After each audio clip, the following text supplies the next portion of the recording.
teman-teman. Perkenalkan, nama saya Fazila Arista dari Prodi Ilmu Komunikasi. Dan saya Nada Dudafa Salsabila dari Prodi Ilmu Komunikasi Universitas Muhammadiyah Riau. Kami berdua di sini akan menjelaskan tentang Pancasila sebagai sistem etika. Yang pertama, mengenai konsep dan urgensi Pancasila sebagai sistem etika. Fazila, bisakah kamu jelaskan sedikit tentang konsep dan urgensi Pancasila sebagai sistem etika kepada teman-teman yang ada di rumah? Baik teman-teman, kita mulai dari pengertian etika itu sendiri ya. Etika itu berasal dari bahasa Yunani, yaitu ethos yang artinya tempat tinggal yang biasa, adat, kebiasaan, watak, dan cara berpikir. Nah, secara etimologis, etika itu berarti ilmu tentang segala sesuatu yang biasa dilakukan atau ilmu tentang adat kebiasaan. Dalam arti ini, etika itu erat kaitannya dengan tata cara hidup yang baik dari diri kita sendiri dan kepada masyarakat. Yang selanjutnya, kita membahas mengenai aliran-aliran dari etika. Seperti yang teman-teman lihat pada layar, ada beberapa aliran etika yang terkenal dalam bidang filsafat, yaitu etika keutamaan, etika teleologis, dan etika deontologis. Nah, yang selanjutnya Nada, mengenai etika Pancasila. Etika Pancasila itu adalah cabang filsafat yang dijabarkan dari sila-sila Pancasila untuk mengatur kehidupan bermasyarakat, berbangsa, dan bernegara.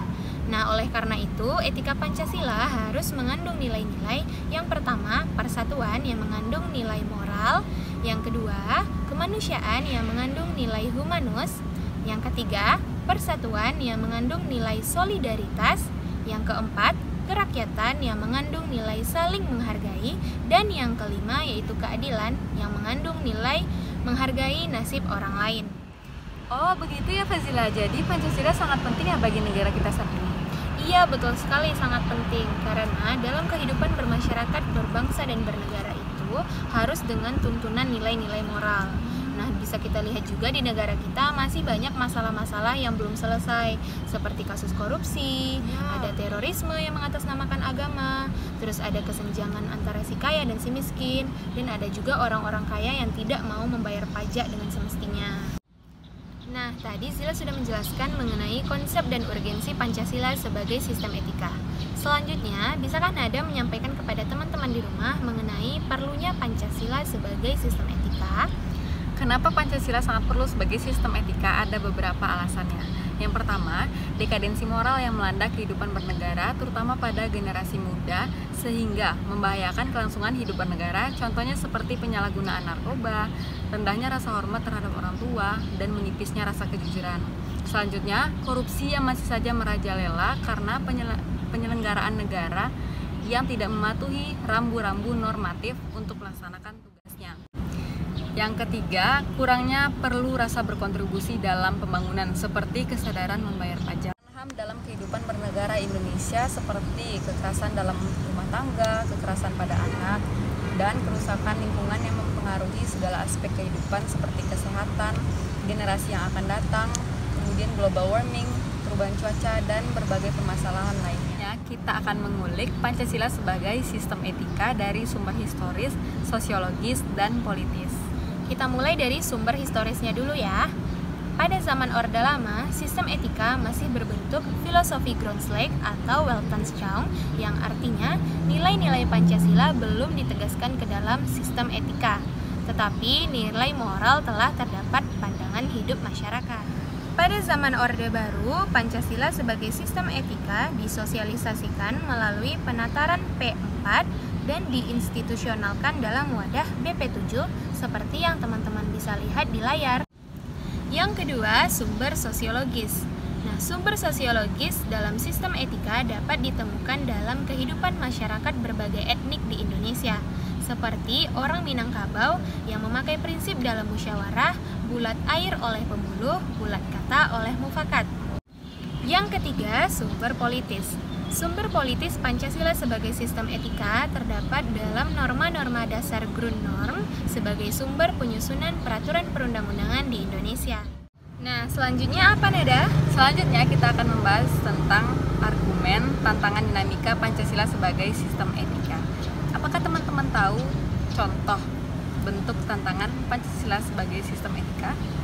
Apa itu? Ada berbagai zaman yang bisa kita lihat. Yang pertama di zaman Orde Lama. Nah, dalam zaman ini, sikap otoriter pemerintah dalam penyelenggaraan negara yang menerapkan sistem demokrasi terpimpin. Hal ini sangat tidak mencerminkan sistem Pancasila, yaitu musyawarah atau mufakat. Nah, pada Orde Baru, masalah korupsi, nepotisme, dan kolusi sangat merugikan penyelenggaraan negara. Dan pada era reformasi, euforia kebebasan berpolitik seperti sikap anarkisme yang mengatasnamakan kebebasan demokrasi. Nah, itu tadi dia tantangan Pancasila sebagai sistem etika. Selanjutnya kita lanjut ke pembahasan esensi dan etika Pancasila sebagai sistem etika. Dapat dilihat dari sila Pancasila. Yang pertama, sila ketuhanan, yaitu keyakinan bangsa Indonesia sebagai penjamin prinsip moral, yang artinya setiap warga negara harus berdasarkan nilai moral pada norma agama. Yang kedua, sila kemanusiaan, seperti tindakan kemanusiaan yang mengandung implikasi moral pada tindakan sikap adil dan beradab. Yang ketiga, sila persatuan, yaitu terletak pada kesediaan hidup bersama sebagai warga negara harus mementingkan kepentingan bangsa di atas kepentingannya. Yang keempat, terletak pada sila kerakyatan, terletak pada prinsip musyawarah yang artinya menghargai diri dan orang lain. Yang kelima, terletak pada sila keadilan sosial bagi seluruh rakyat Indonesia yang merupakan wujud dari sistem etika tidak mementingkan kepentingan seperti deontologis, tidak menekan pada tujuan belaka, teleologis, tetapi lebih menonjolkan pada keutamaan virtua etik yang terkandung dalam nilai keadilan itu sendiri. Dan yang terakhir yaitu urgensi Pancasila sebagai sistem etika, seperti yang pertama, menempatkan Pancasila sebagai sumber moral dan inspirasi bagi penentu sikap, tindakan, dan keputusan yang diambil oleh warga negara. Yang kedua, Pancasila sebagai sistem etika memberikan guidance bagi setiap warga negara sehingga memiliki orientasi yang jelas dalam tata pergaulan baik lokal, regional, nasional, maupun internasional. Yang ketiga, Pancasila sebagai sistem etika dapat menjadi dasar analisis bagi kebijakan yang dibuat oleh penyelenggara negara. Dan yang terakhir, Pancasila sebagai sistem etika dapat menjadi filter untuk menyaring pluralitas nilai yang berkembang di kehidupan bermasyarakat.